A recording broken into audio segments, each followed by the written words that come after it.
Bom, primeiro, assim, do ponto de vista de correria de vida, foi... Obrigado, viu?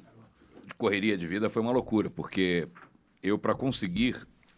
Eu fui tentando organizar a vida desde o começo do ano para dar certo, para poder estar lá. Só que foram surgindo compromissos também profissionais. Então eu tive que fazer mudanças. Então o primeiro jogo, por exemplo, eu não assisti. Eu assisti no avião. Comprei uma internet, porque eu estava indo para a Europa, eu estava indo para a França, mas via Lisboa. Então eu estava ainda São Paulo, Lisboa, a internet era razoavelmente boa, consegui comprar uma internet, gastei um dinheiro ali no avião, e aí ficava aquela internet travada, e não tinha transmissão, não conseguia por causa não tem autorização, né? Os canais que passam, né? Então eu tinha que ver naqueles Instagrams que o cara fica botando pé de pizza. A câmera torta. A câmera torta. Ia travando e tal, mas enfim, deu para ver, nervoso, o avião, aquele silêncio, as pessoas já dormindo assim. E eu naquela euforia, aí tinha um comissário de bordo assim, que vinha perguntar, aí eu falei, pô, desculpa, eu estou um pouco nervoso, comissário português. Aí ele falou, não se preocupe, pode ficar à vontade, eu quero que o Porto se dane, eu sou Benfica. De manhã cedinho, no dia 17, voei para Nova York, cheguei em Nova York às 4 da tarde, fiz um show às 7 da noite. Minha nossa, isso aí você reclamando do nosso dia a dia. E deu, assim, mas assim, contei muito com a sorte. Não façam isso, porque assim, se tiver um atraso, né, se tivesse algum problema, eu não conseguiria estar. Mas deu certo, graças a Deus. Cheguei, fiz o show. Era um show corporativo esse show. Depois, na quinta-feira, fiz um outro show, dia 19, aí aberto ao público, numa casa que tem lá em Nova York, muito bacana. E consegui aliar meu trabalho, né? Consegui trabalhar, consegui fazer shows e consegui ver os jogos do Palmeiras, né? E eu já acompanhando, obviamente, desde o primeiro jogo, estava impressionado com o que a torcida estava fazendo. E logo no segundo dia que eu estava lá, já teve o encontro da Ponte, né? E eu já fui para a Ponte. Porque o que eu acho que é importante nesses momentos, depois Miami, aquela invasão na praia... Festa, lá, aquela coisa toda. Assim, é você curtir. Ficou as lembranças, Independente Claro que você quer que o time ganhe, mas assim, se você não curtir cada momento, né, ficar só ali esperando para o jogo, o time vai lá tomar piaba, acabou, é só a frustração. Então você tem que curtir. Então eu tentei, sabe, curtir esses momentos. Eu gosto dessa coisa da torcida, da atmosfera, dos encontros. Encontrei muitos amigos, fiz novos amigos, pessoas que eu admirava também, que eu gosto da mídia, acabei encontrando e a gente acabou também se aproximando, e os fãs, né? É uma relação muito legal. Então, esse espírito da torcida, realmente, isso... Tava um ambiente bem gostoso, não tava? Muita festa, muita alegria. Assim, a minha única frustração é que eu não consegui levar meus filhos. Tá. Porque, enfim, primeiro pela correria e pela dinâmica também de vida deles nesse ano aí. Mas, assim, foi espetacular, assim. Aí... Ficamos naquela esperança, e se passar? E se for para a final? Aí a gente faz uma loucura, porque eu tinha voltado para o Brasil, né? A gente faz uma loucura. No jogo do Botafogo eu já estava aqui. E aí, infelizmente, não deu. E ficou uma frustração. Acho que todo palmeirense ficou frustrado. Mas... Assim, acho que a gente ficou frustrado. A gente ficou com essa frustração. Dava. E acho que todo mundo, não só a torcida, o time... a gente oscilou, né, dentro da competição de um jeito que a gente também não esperava que oscilasse, que nem no jogo lá do Inter Miami, aquele jogo foi... O Inter abriu 2-0, não foi? O primeiro tempo foi um dos piores primeiro tempo que o Palmeiras fez. No segundo tempo a gente conseguiu empatar, e aí foi um alívio, foi festa. E a gente estava muito confiante, muito confiante. E o segundo tempo contra o Chelsea, dava para a gente fazer. Se agora, passado a emoção, se você pegar os melhores momentos, entra no YouTube, pega os melhores momentos, Palmeiras e Chelsea, Fluminense e Chelsea, você vai ver que o segundo tempo, o Palmeiras esteve muito mais perto de fazer o gol, foi muito menos pressionado pelo Chelsea. Aquele gol deixou assim, tá todo mundo ainda um pouco de ressaca, né? Com aquele gol que a gente sofreu. Enfim, mas futebol é isso, tem muito futebol esse ano, vambora. A sua paixão do Palmeiras é desde a infância? Tem alguma história? Ou é coisa de sangue mesmo? Não, tem uma história que eu sempre conto. Meu pai era flamenguista, né? Tá.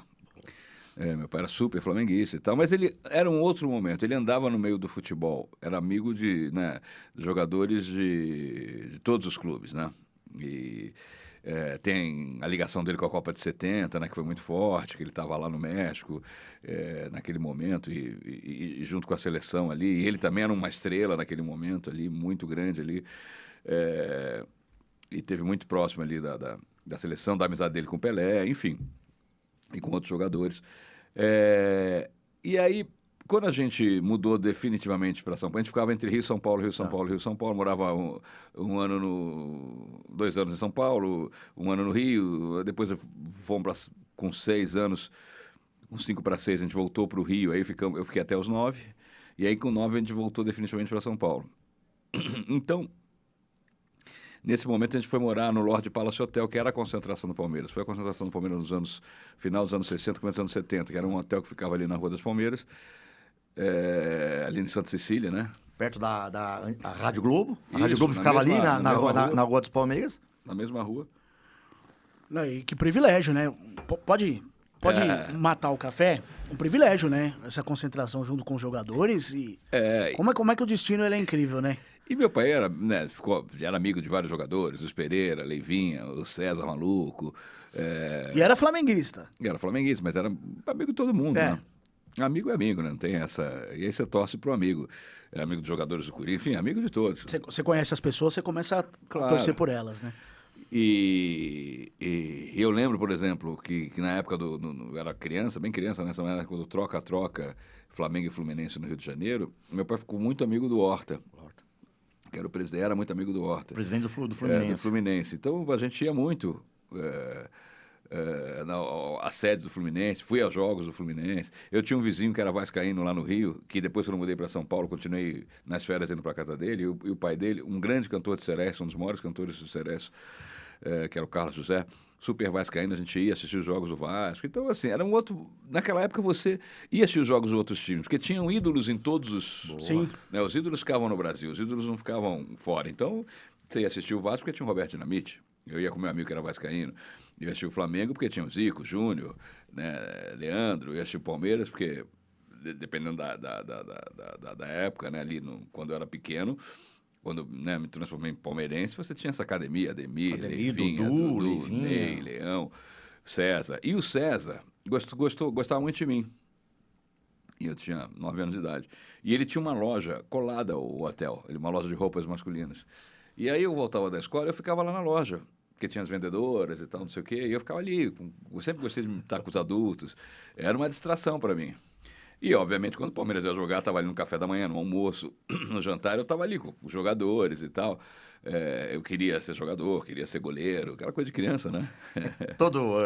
Que ia ser... E perto dos ídolos, né? Pô, e quem era o goleiro daquele time? Leão. Simplesmente o Leão, um dos maiores goleiros de todos os tempos da história do futebol brasileiro.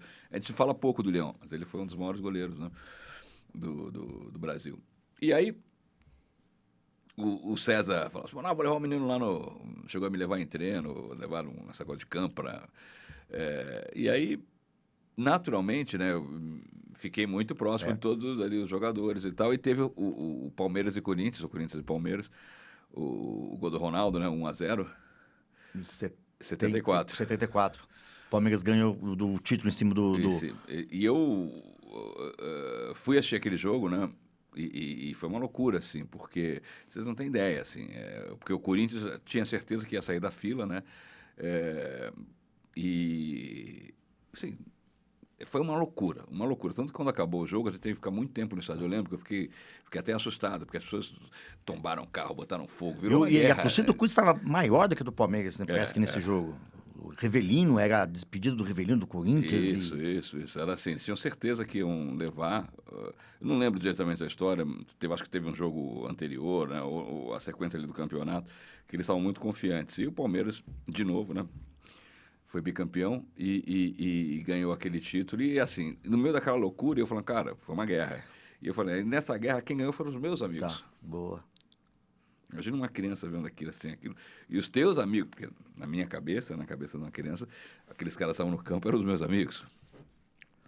e ganharam uma guerra. Então não tem como não me apaixonar ali pelo time, né? Então foi uma escolha minha, assim, não foi uma coisa que veio do meu pai e tal, assim.